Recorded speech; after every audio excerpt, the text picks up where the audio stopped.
55 प्रवाशांची क्षमता असलेल्या एस टी बसमध्ये 90 ते 100 प्रवाशांची वाहतूक करीत असताना सुद्धा नागरिकांकडून होणाऱ्या खोट्या तक्रारींविरोधात शेगावातील चालक वाहकांनी बुधवारी एक अनोखं आंदोलन केलं। ते म्हणजे सर्व काही नियमानुसारच होणार म्हणून प्रवासी क्षमता 55+1 एवढीच असल्याने यापेक्षा एकही प्रवासी आता बसमध्ये नेणार नसल्याची भूमिका घेतल्याने एकच खळबळ निर्माण झाली।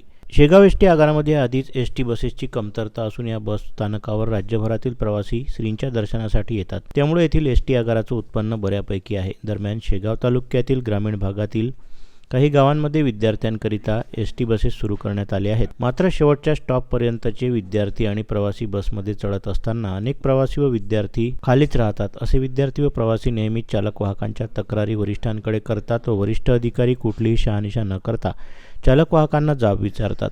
यामुळे त्रस्त होऊन बुधवारी चालक वाहकांनी शेगावच्या बस स्थानकात अनोखं आंदोलन करून आजपासून 55 प्रवाशांपेक्षा एकही अधिक प्रवासी एस टी बसमध्ये घेणार नसल्याचा पवित्रा घेत शेगाव ते जळगाव व शेगाव ते पातुर्डा या बसमधून एक्स्ट्राचे प्रवासी खाली उतरवून देण्यात आले। एस टी महामंडळाकडून बुलढाणा जिल्ह्यातील बहुतांश आगारांना प्रत्येकी 10 नवीन बसेस देण्यात आल्या। यामध्ये शेगाव आगाराला बसेसची जास्त आवश्यकता असताना सुद्धा फक्त 8 बसेस देण्यात आल्या आणि त्याही सर्वात शेवटी। विशेष म्हणजे या आगारातील नवीन शिवशाही बसेस या मलकापूर आगाराला पाठवण्यात आल्या। जिल्हाभरातील नादुरुस्त असलेल्या जुन्या भंगार शिवशाही बसेस या शेगावात आगाराला देण्यात आल्या, ज्या बसेस आजही आगारांमध्ये भंगार अवस्थेत उभ्या आहेत। त्यामुळे संतनगरीच्या एस टी आगाराशी असा भेदभाव का, असा प्रश्न चालक व वाहक विचारत आहेत। नमस्कार, मी चालक शेगाव आगार चालक जमीर देशमुख। शेगाव आगार हे देवस्थान असल्यामुळे शाळे विद्यार्थी असल्यामुळे गाड्यावर भरपूर प्रमाणात गर्दी असते। वास्तविक पाहता पहिले आम्ही 2010मध्ये ज्यावेळी एस टीत लागलो होतो, गजानन महाराजच्या कृपेनं आमच्या इथं पहिले नवीन गाडी बुलढाणा डिव्हिजनमध्ये आम्हाला भेटे। आता असं झालं, पहिले सगळ्या डेपोला गाड्या भेटल्या, 10 परिवहन मंत्री साहेबांनी 10 गाड्या सगळ्या डेपोला दिल्या, आम्हाला 8च दिल्या। हे एक कारण। दुसरं कारण असं आहे की आमच्याजवळच्या नवीन शिवशाही मलकापूर डेपोला पाठवल्या आणि आम्हाला दुसऱ्या डेपोच्या जुन्या गाड्या शिवशाही आम्हाला पाठवल्या, जे आमच्या इथं आल्यावर इथं उभ्या आहेत। त्याच्या व्यतिरिक्त आम्हाला जर साध्या गाड्या पाठवल्या तर आम्ही अधिक चांगली सेवा देऊ एस टीला। इतकी गर्दी राहते, इतके प्रवासी राहते।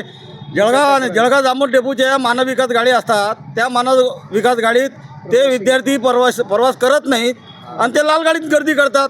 मग एका गाडीची 55 ची क्षमता असल्यावर आम्ही 91, 95 पर्यंत प्रवासी घेतो। आम्ही माणसाचा ना जनावर थोडी आहो, आम्ही किती घ्या आणि मग नाही घेतलं तर आमच्या खोट्या तक्रारी होतात। काय मागणी आहे तुमची? मागणी आहे की गाडीची वाढ व्हायला पाहिजे। दुसऱ्या डेपोला बी त्याने तक्रार द्यायला पाहिजे, त्याने बी गाड्या वळायला पाहिजे जळगाव जामोद डेपोवाल्यानं। आणि नाही तर मग आम्हाला 55 द्या आणि द्या ते सतत चालू द्या बा, खोट्या प्रवासी आम्ही सेवा द्यायला तयार आहोत। आज शेगाव आगारामध्ये आम्ही सर्व कर्मचारी बंधू आणि भगिनी एकत्र आलेलो आहे। आजची परिस्थिती पाहिली तर गर्दीचं प्रमाण खूप झालेलं आहे। अमृत ज्येष्ठ नागरिक, महिला आणि शालेय विद्यार्थी आज शेगाव आगारामध्ये गचागच प्रवासी आपल्या गाडीमध्ये भरल्या जातात, परंतु काही शालेय विद्यार्थी हे खाली राहिल्या जातात।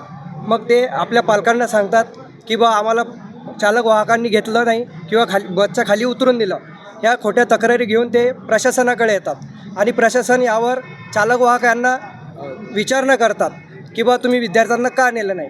तर मग खचाखच भरलेल्या बसेस असताना चालक वाहकांना एक नियम लावून द्यावा प्रशासनानं की बा 55+1 किंवा मग हे विद्यार्थी घ्या, एक तर विद्यार्थी न्या, एक तर प्रवासी वाहतूक करा, असा आम्हाला प्रशासनानं एक आदेश काढावा किंवा आम्हाला सहकार्य करावं।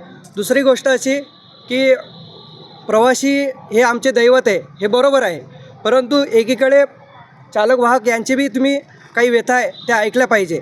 जसं की आम्ही प्रवाशांना दर्जेदार सेवा देतो आणि वाहतूक करतो, तर प्रशासनाला आमची एक विनंती आहे, 55+1 प्रवासी आम्हाला भारमान म्हणून आम्हाला वाहतूक करण्यास परवानगी द्यावी, अन्यथा आम्ही 55+च्या वर एकही प्रवासी घेणार नाही, हे प्रशासनाने नोंद घ्यावी।